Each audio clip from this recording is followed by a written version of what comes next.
It was a warm evening cloaked in the quiet hum of the city. Streetlights flickered like nervous thoughts. And somewhere between ambition and betrayal, he sat across from her, fingers laced, eyes steady. She smiled. Not because she trusted him, but because she believed she had already won. His name was Cassian. Her name Celine. Two chess players trapped in a game far older than either of them won were love. Power and pretense blurred until indistinguishable. What she didn't know was that Cassian had already tilted the board long before the first move. "You've changed," she said softly, swirling the wine in her glass. He leaned back as though surrendering to the weight of her observation. Are we? "All change," he replied. "Only the dead remain the same." It was the first blade she'd realize later. Wrapped in velvet, hidden behind philosophy. Cassian had learned from Machiavelli not to confront head-in, but to let the opponent march confidently into a trap of their own making. Celine, brilliant and ruthless, had taken from him everything once his company, his allies, even his name. In some circles, yet she never saw the quiet revolution he began in the shadows. Not with fury, not with threats, but with patience. She believed that power was control. Cassian had come to understand that real power was perception.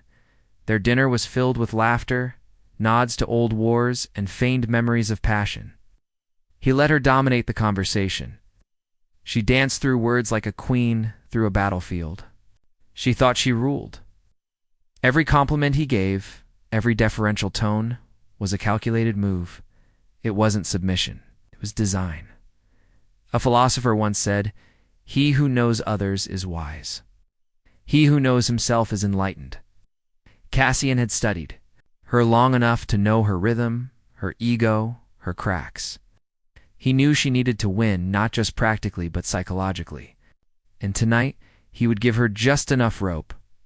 "You always know what to say," she said, with the slow, teasing smile of a woman who believed she still controlled the room.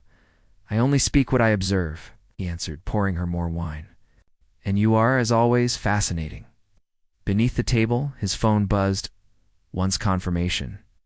A transaction, a name removal, a shift in contract. She wouldn't know until the morning. And when she did, the world she controlled would slip just slightly beneath her fingers, just enough to tilt the balance. How you go? Then more, gradually. Like a tide that doesn't roar, only retreats. Machiavelli had warned, never strike a prince without destroying him completely. Cassian, however, was not interested in destruction. He wanted her to watch. Watch as the fortress she built on betrayal was slowly disassembled. Brick by brick, not by war, but by whispers. Not by resistance, but by redirection. "You trust me now?" he asked suddenly, voice gentle but loaded. Celine tilted her head, amused. "Should I?" Smiled, eyes unreadable.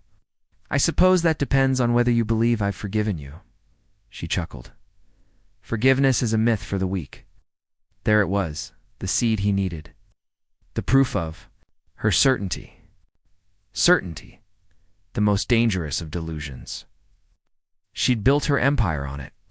But philosophy had taught Cassian that the only constant was flux. That even the strongest empires fall, not when they're attacked, but when they stop believing they can be. Celine did not suspect that the allies at her table were already his, that the proposals she'd signed in haste had slight clause, small details that rewrote outcomes, that her empire now had new shadows in the walls, and they all bowed to him. But Cassian wasn't cruel. He didn't want her ruin. He wanted her awareness. The Machiavellian trick she never saw coming wasn't a betrayal. It was a mirror, a slow, deliberate unveiling of her reflection, twisted not by malice but by truth, you know. She said, "As dessert arrived, you've grown. Colder or wiser? I can't tell." Cassian looked into her eyes and spoke with the calm of a man who had finally understood the game. "Maybe both. Or maybe I've simply learned that those who seem most untouchable are usually the ones most afraid to be touched." For a moment, the air shifted. She blinked. Just once. Wasn't confusion, it was doubt. A rare, fleeting flicker in her gaze. Cassian noted it. It was enough.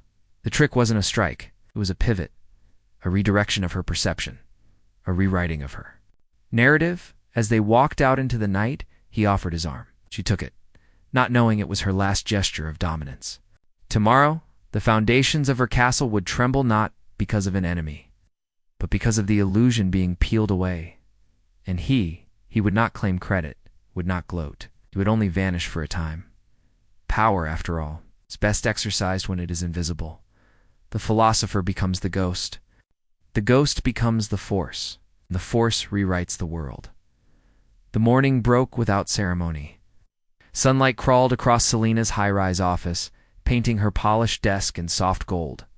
She stood by the window, coffee untouched, fingers tapping her wrist lightly. Something felt off. It wasn't the emails, though. Several. Its subject lines she didn't recognize.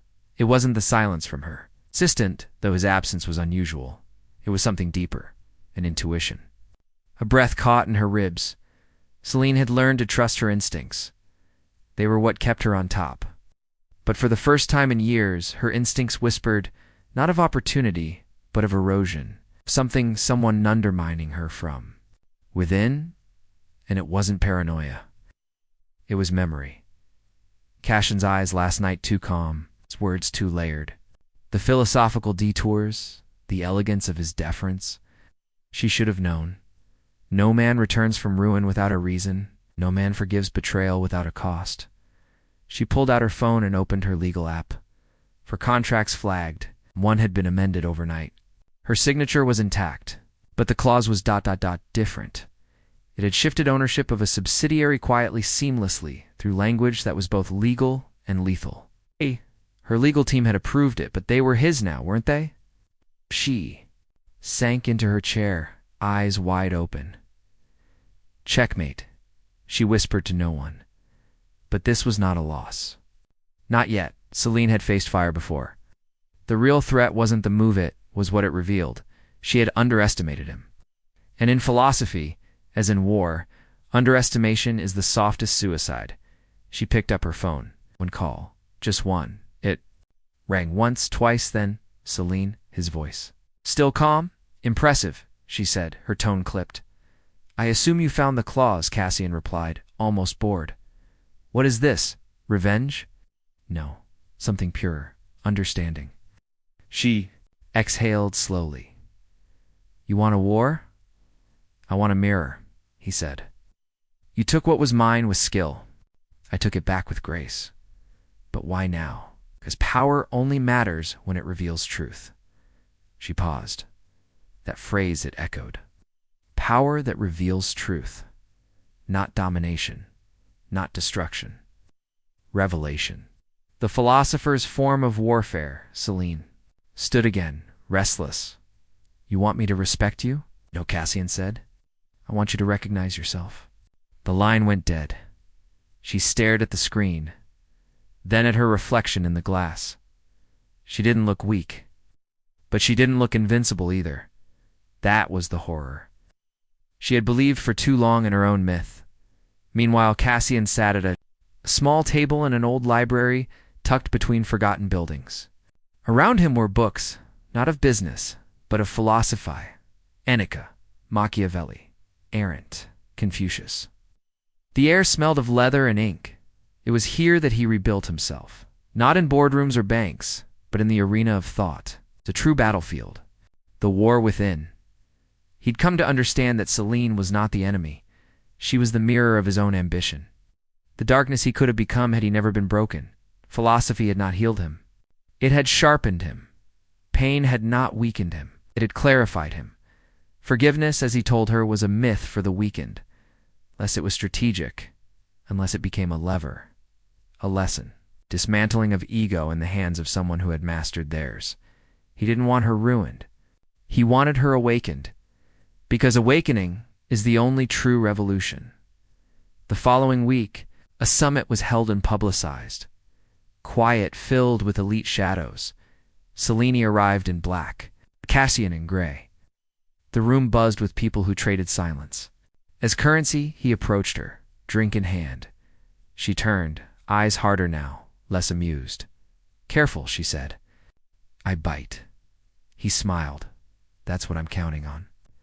They stood by the balcony, looking down at a city neither of them truly believed in anymore. You've made your point, she said. I've barely started. Celine raised an eyebrow.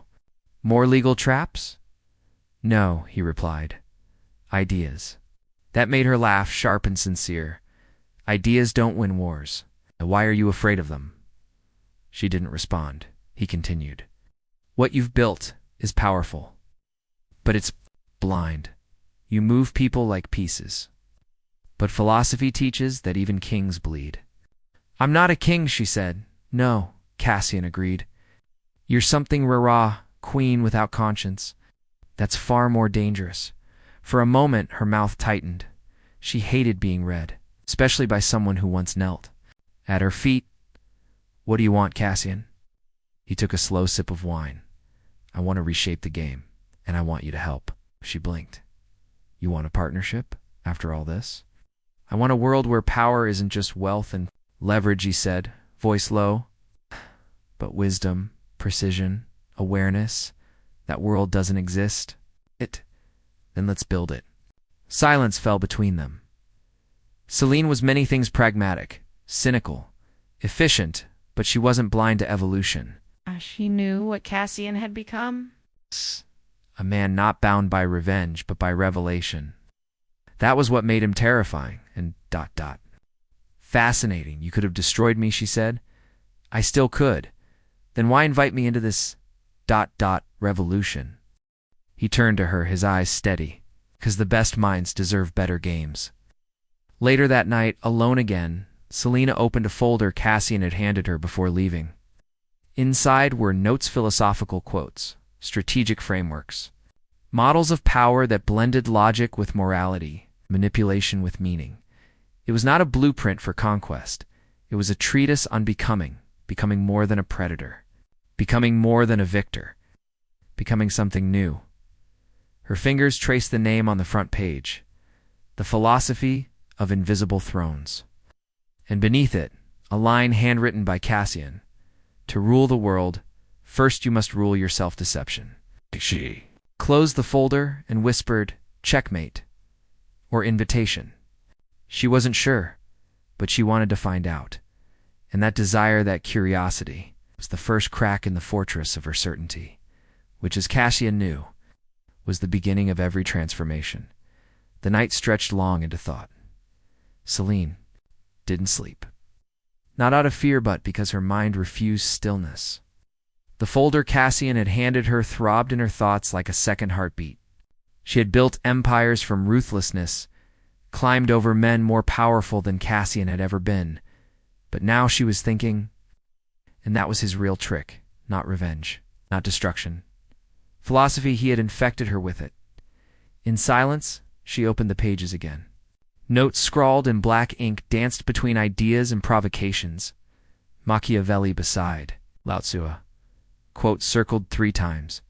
To command others, you must first disarm your illusions. Another, the throne that cannot be seen is the one least threatened.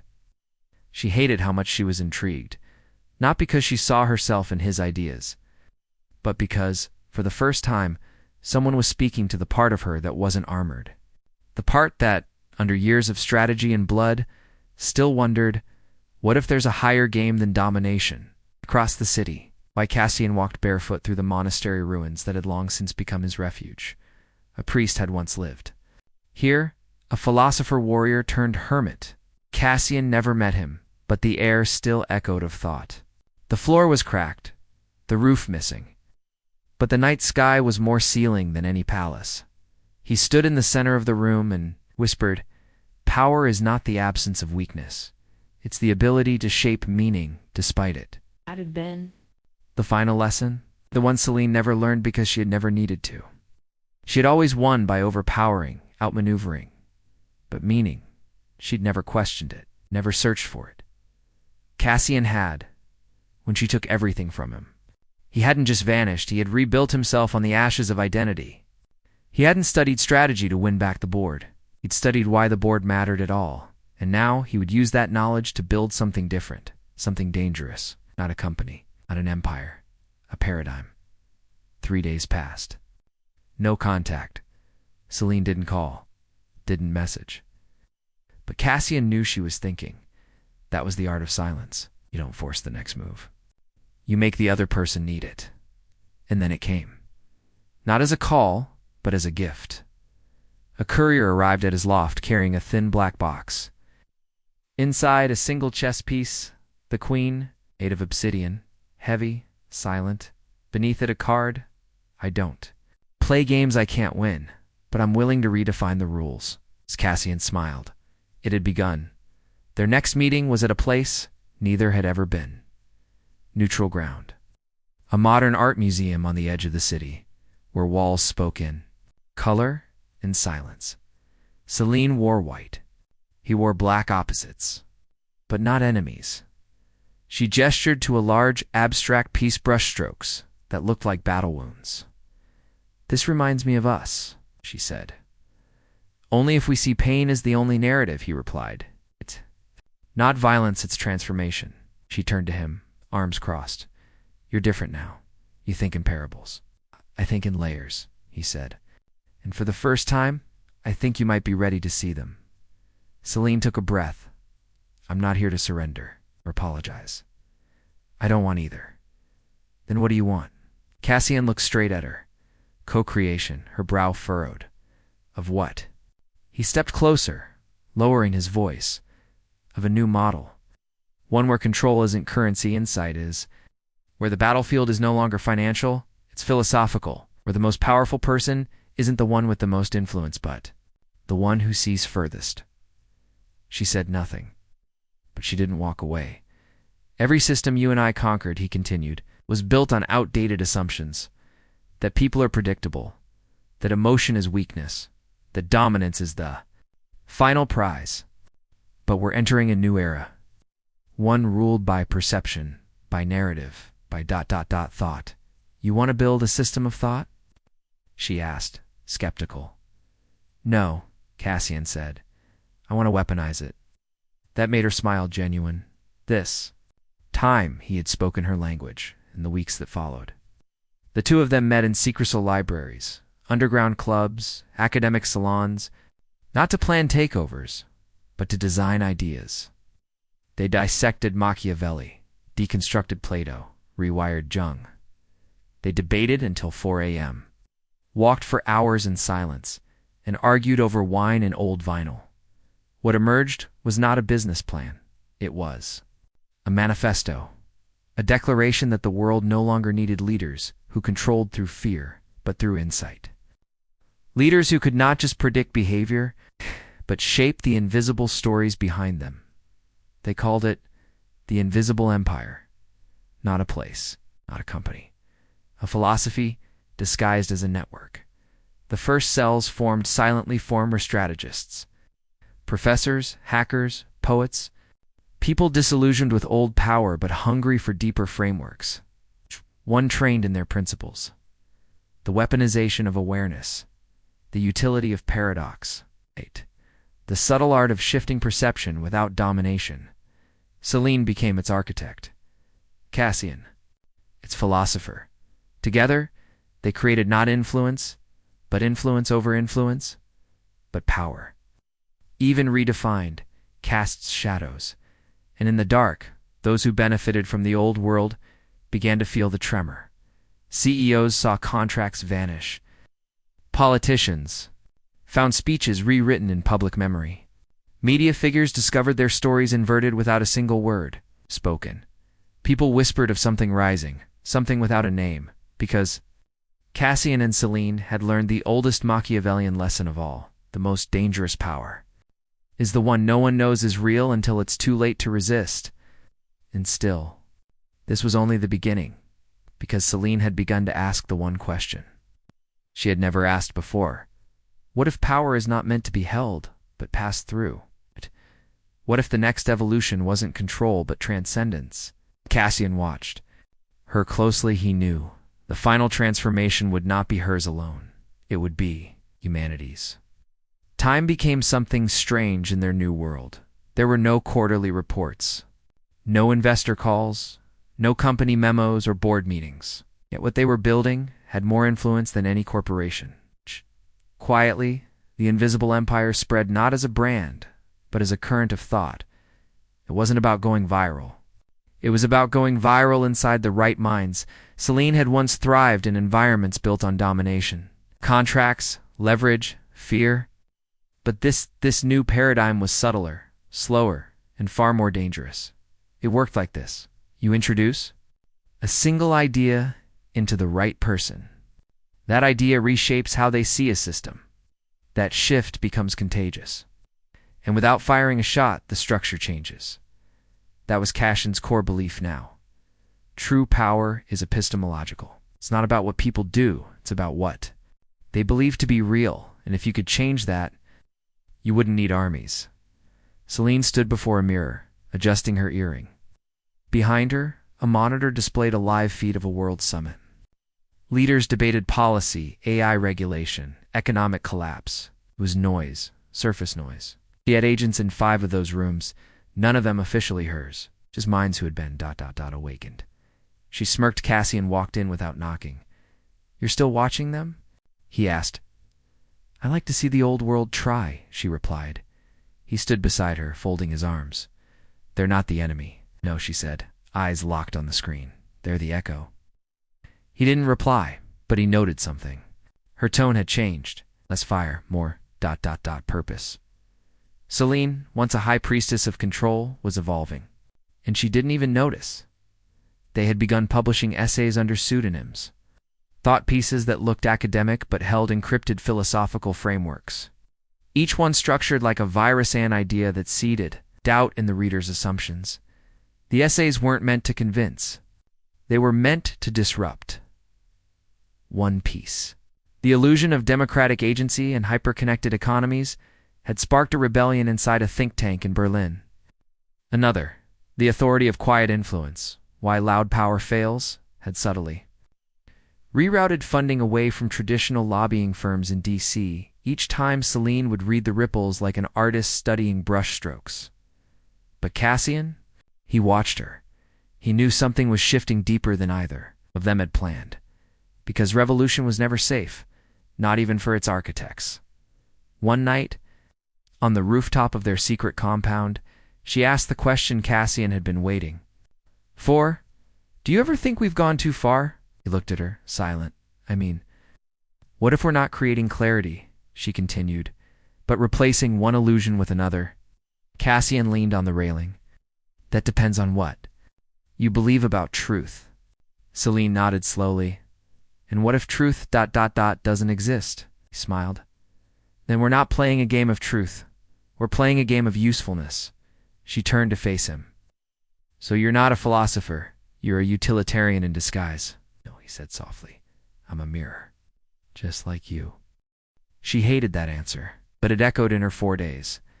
They began training others, selectively, rigorously.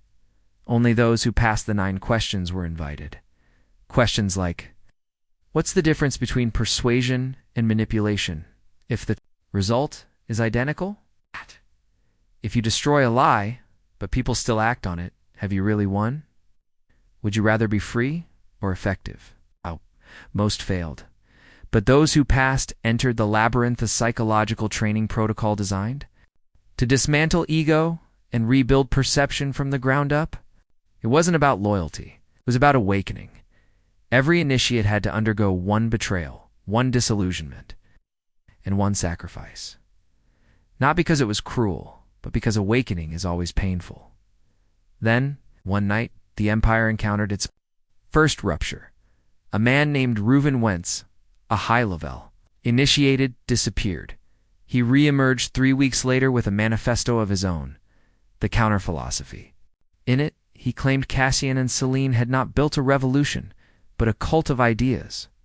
He said the invisible empire was no different than the systems it replaced, just more poetic. "Thought is the new tyranny," Reuven wrote, and they are. Its emperors. Celine wanted to find him, silence him, but Cassian said no. "We built this," he said. "Let it speak back." "You think he's right? I think we're no longer in control, which means we may actually be succeeding." Celine clenched her fists. "That's what you wanted?" Chaos? No, Cassian said. Truth, and truth, real truth, always resists ownership. They watched as Reuven's writings gained traction. Some of their own initiates defected. New Branch was forming the fractured Ordera group that used their own tools. Against them, Celine paced at CASIA and meditated. This is a problem, she snapped. No, he said. This is evolution. They're twisting our philosophy. Cassian looked up. Then maybe it wasn't ready. She stared at him, shocked. Do you want to lose this? He stood calm. We were never meant to win, only to awaken. And finally Celine saw it. The trap. Not his, hers. She had believed in their empire too deeply. She had made it sacred, and now she was afraid to lose it. Which meant, it had already begun to own her. That night, Celine had disappeared. No message. No word. Cassian knew why. She needed to break her own illusion, just like he once had. He returned to the monastery ruins, alone again. He placed the obsidian queen on the cracked stone floor and whispered, The greatest trick is not winning the game, it's realizing you never needed to play it. She returned in the rain. No entourage. No bodyguards. No encryption. Just Celine, soaked, silent, and changed. Cassian watched her walk through the old monastery's crumbling archway, her steps slower than he remembered. Not hesitant, just deliberate. The queen who once commanded with fire now moved like water, still dangerous, but harder to define. They stood under the broken dome, the sky wide open above them. No walls, no roofs, just philosophy and ruin.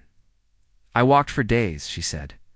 No devices, no signals, just questions. And he asked. I had one illusion left, she said, eyes locked on his. The illusion that I had to control everything, or I was nothing. Cassian waited, but I see now, she continued. Voice quiet but unwavering. It wasn't power I was afraid to lose. It was identity. I didn't know who I was without the war. He nodded. And now? Asked. I'm not her anymore, Celine said. But I'm not you either. Good, he replied. The world doesn't need another me. It needs someone who's walked both sides. She stepped forward, pulling something from her coat pocket. The obsidian queen. She placed it between them on the stone floor. I'm done playing chess, she said. Let someone else move the pieces. Cassian knelt beside it. Then what do we do now? She looked up at the sky. The clouds shifted, letting through a narrow shaft of light. We let go, she said. Cassian smiled faintly. Of power, of the need for it. They dismantled the empire in silence. No announcements. No scandals. They simply stopped feeding it, and like any structure dependent on belief. It collapsed, not with fury, but with stillness. But something remained. Not the name, not the system. The echo ideas seeded in thousands of minds didn't vanish. They matured, morphed, found new forms in artists, scientists, leaders who never knew where the idea had begun but who felt its pull. A professor in Kyoto redefined leadership using fragments of their essays. A filmmaker in Lagos created a documentary on invisible systems of influence. A teenage girl in Istanbul used their framework to expose government corruption without uttering a single word. The empire had fallen. But the thought lived on, because the final trick, the one even Celine hadn't seen coming, was that the most Machiavellian move Cassian ever made was to disappear, not as defeat, but as liberation. Years later, in a village far from noise and currency, two strangers sat beneath an olive tree, watching children play. One of them, older, with gray at his temples, scribbled something in a notebook. The other, a woman with sharp eyes and calm breath, asked, Still writing? He nodded, but not to be remembered, just to remember. But she smiled. The world would never know what they did. It didn't matter, because the world had changed, not by conquest, but by consciousness. No flags, only a legacy of awakened thought. The final move, the silent victory. The trick they never saw coming was letting go.